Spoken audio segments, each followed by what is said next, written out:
Hey, hello, everyone. So, decided to start a new series.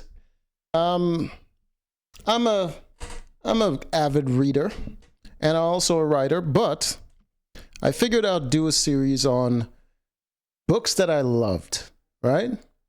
And I'm gonna start with I think one of the longest series I've done. I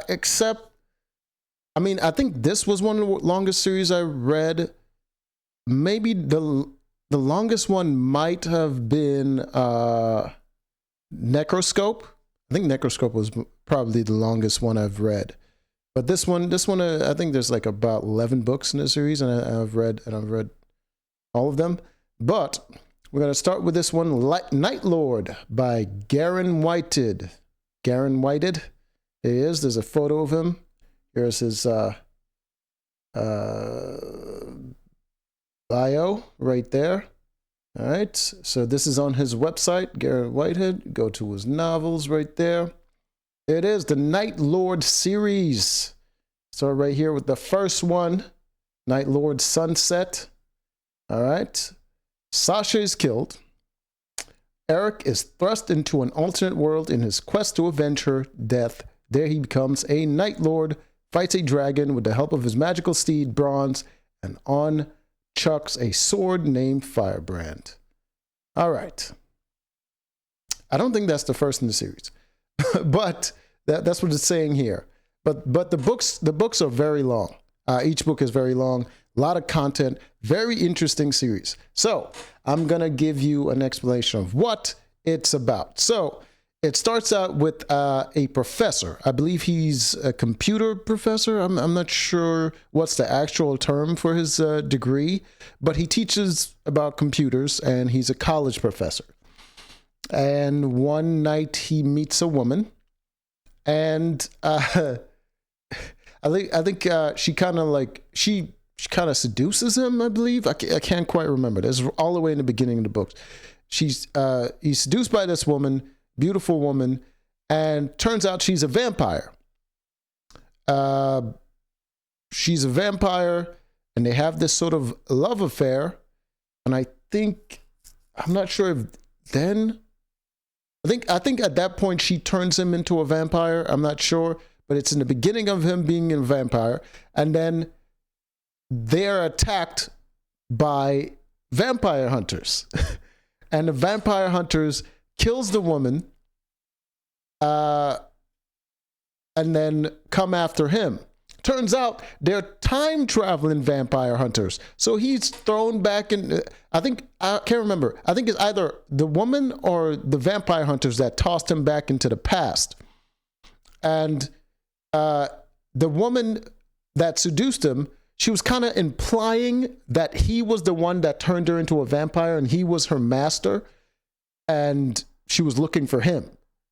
But like in the actual turn of events, she turned him into a vampire. So it's like a time travel thing where she met him as the Night Lord, the vampire, and he turned her, and then eventually she gained control over time, and she goes into the future, meets him, turns him. So it became the whole thing. So he's thrust into a different world in a medieval society through a time portal or whatever. And these vampire hunters, time traveling vampire hunters, keep coming after him, and they're just like constantly trying to kill him. It's right off the bat, just a fascinating, interesting story.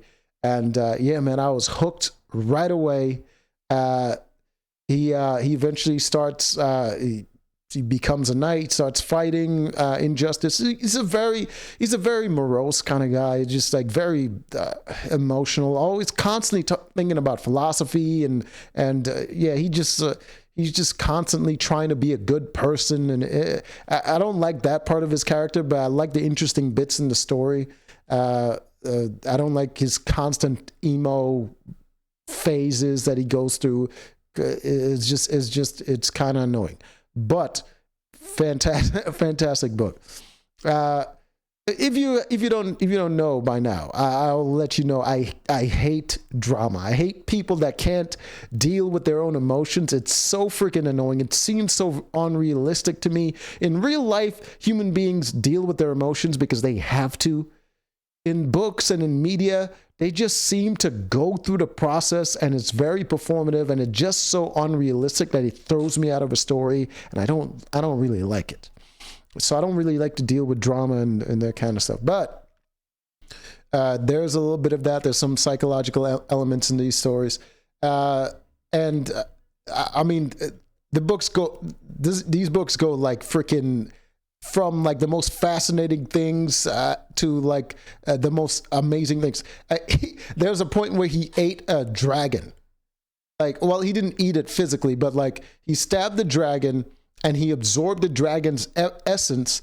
And while he absorbed the dragon's essence, becomes a god, didn't like being a god, so he stuffed his godly essence back into his mortal body. So he's like walking around as his own godly avatar on the world. It's amazing. I think further along in the books, he becomes he's the kind of a god. So he's a god of like, he likes to protect children and stuff like that. So he like.